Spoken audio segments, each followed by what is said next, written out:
Welcome back to my YouTube channel unique classes. तो आज हम सीटेट में अपना जो नेक्स्ट क्लास है उसका टॉपिक हमारा है उत्तर वैदिक काल।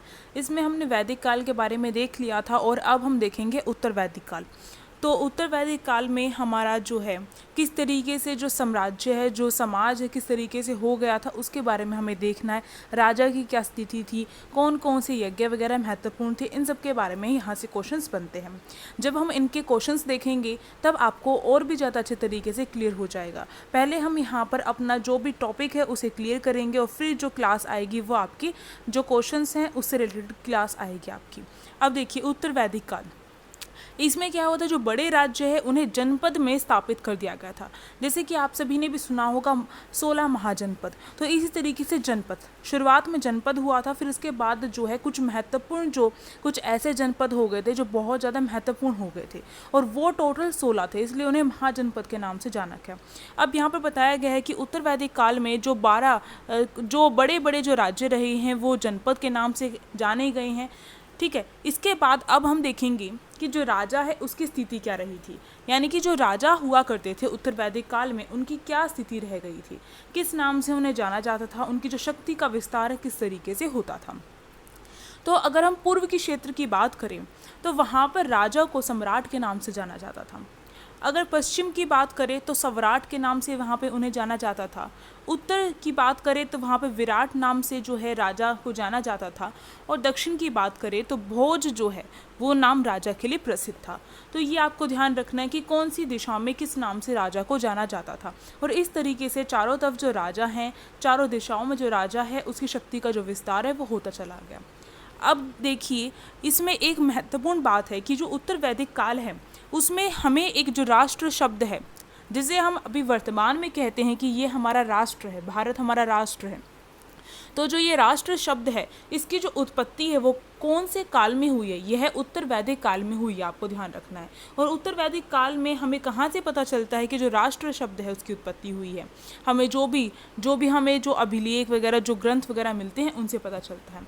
अब देखिए जो राज्य अभिषेक से संबंधित कुछ यज्ञ करवाए जाते थे, यानी कि राज्य जो अभिषेक है यानी कि जो नया राजा बनता था, उत्तराधिकारी बनता था, तो उसके राज्य अभिषेक के लिए एक यज्ञ करवाया जाता था जिसका नाम क्या था, राजसूय यज्ञ।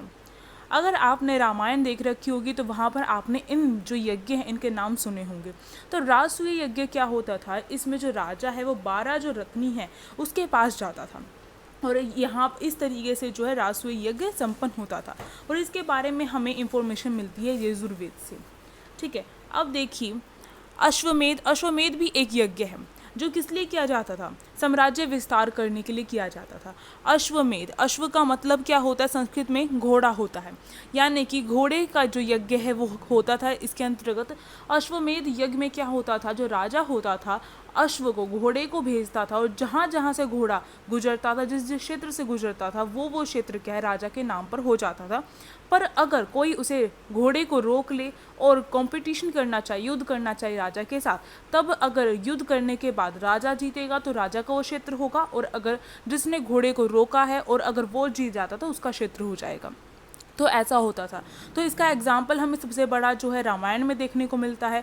जब जो राम होते हैं, जब वह अश्वमेध यज्ञ करते हैं और घोड़े को भेजते हैं तो जो लव कुश होते हैं वो घोड़े को रोक लेते हैं और चुनौती देते हैं राम को। तो ये चीज़ जो है ये एग्जाम्पल हमें वहाँ पर देखने को मिलता है। तो अश्वमेध यज्ञ जो है किस लिए किया जाता था, साम्राज्य विस्तार करने के लिए किया जाता था। इसके साथ साथ शक्ति का जो सूचक है उसके तौर पर भी, यानी कि राजा ये दिखाना चाहता था कि मैं शक्तिशाली हूँ, मुझसे डर कर कोई भी घोड़े को नहीं रोक रहा है। और इस तरीके से राजा के क्षेत्र का विस्तार भी हो जाता था, साम्राज्य का विस्तार भी हो जाता था। इसके साथ साथ वाजपेयी जो ये यज्ञ ये भी करवाया जाता था और ये रथ जो दौड़ है वो होता था। इसमें क्या होता था, जो राजा है वह अपनी शक्ति दिखाने के लिए ये जो यज्ञ है वो करवाता था। ये कंपटीशन की तरह होता था जिसमें जो राजा के साथ साथ और भी सब क्या है रथ दौड़ करते थे और उसमें राजा जीतता था, यानी कि बाकी जो भी मंत्री वगैरह होते थे वो जानबूझकर हार जाते थे दिखाने के लिए कि राजा यहाँ पर शक्तिशाली है। तो इस तरीके के यज्ञ करवाए जाते थे उत्तर वैदिक काल में। तो हमने देखा इनके बारे में, इनसे क्वेश्चंस भी आए हुए हैं। अब देखिए अग्नि अष्टम जो है ये भी एक था जिसमें अग्नि को बलि दी जाती थी। तो इस तरीके तरीके की जो यहाँ पर हमें पूजा पाठ है, यज्ञ वगैरह है, वो देखने को मिलते हैं। अब जो समिति और सभा का जो महत्व है वो धीरे धीरे जैसे जैसे हमने देखा, ऋग्वेद में हमने देखा कि जो समिति है, जो सभा है, उसका महत्व हुआ करता था। तो ये जो वैदिक काल है उसमें हमने महत्व देखा था समिति और सभा का। पर उत्तर वैदिक काल तक आते आते जो समिति और सभा है उसका जो महत्व है वो कम हो जाता है, ये ध्यान रखना है आपको। तो ये चेंज हुआ था एक। और इसके साथ साथ आपको एक द्विज जो शब्द है ये आपको देखने को मिलता है। तो जैसे कि हमने पहले ही बात की, जो चार जो वर्ण व्यवस्था है वो हम पढ़ते हैं, पर शुरुआत में 4 वर्ण व्यवस्था नहीं थी, शुरुआत में 3 वर्ण व्यवस्था थी जिसको द्विज नाम से जाना जाता था, जिसमें ब्राह्मण, क्षत्रिय और वैश्य ये तीन वर्ग जो है शामिल हुआ करते थे।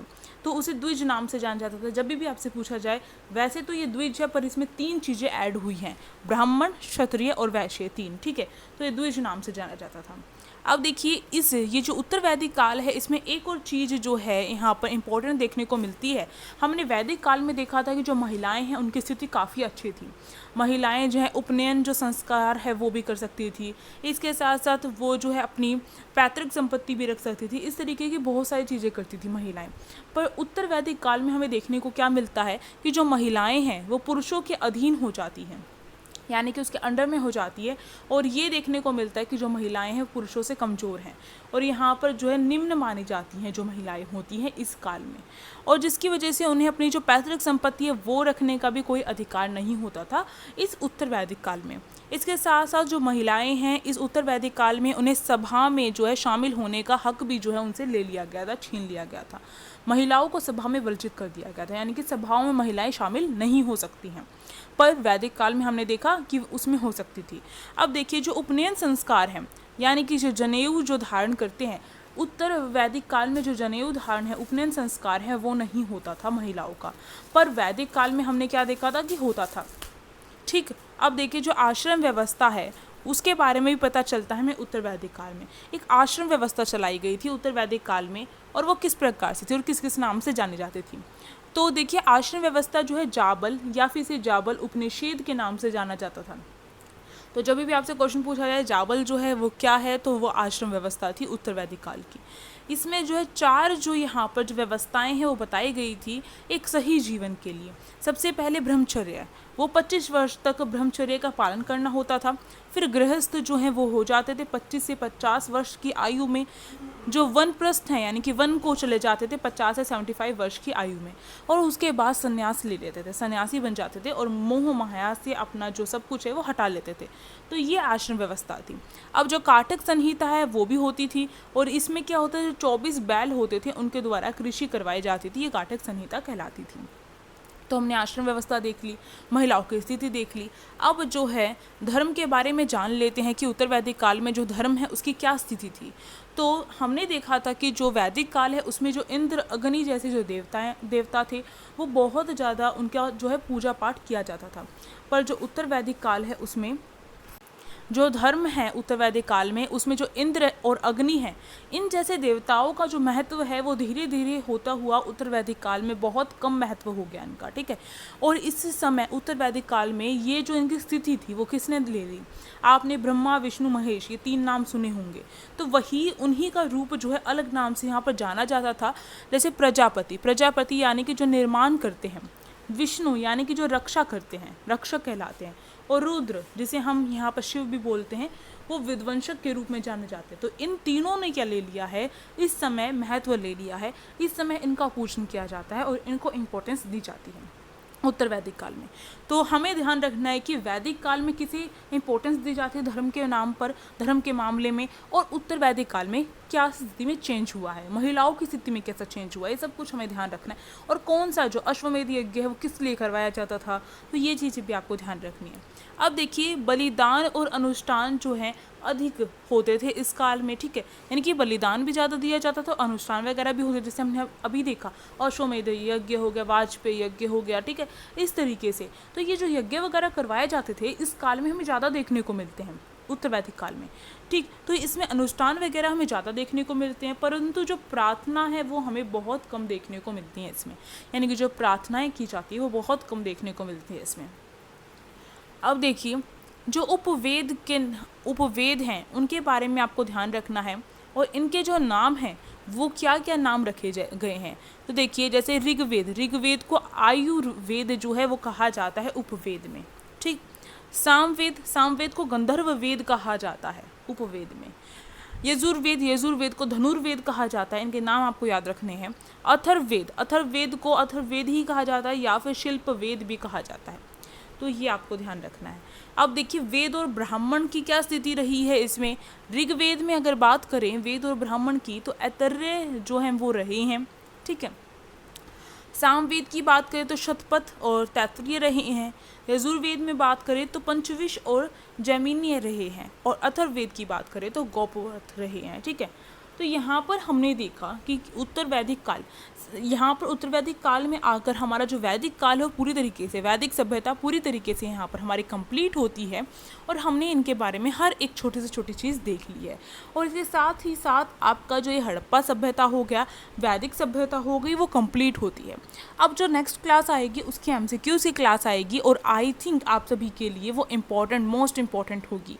और अगर अभी तक आपने प्रीवियस जो वीडियोज़ है वो नहीं देखी है तो आपसे रिक्वेस्ट किया जा रहा है कि आप वो देखिए, क्योंकि उसमें जो आपको नोट्स मिलेंगे, उसमें जो भी बातें बताई जाएंगी वो आपके लिए बहुत इंपॉर्टेंट होंगी।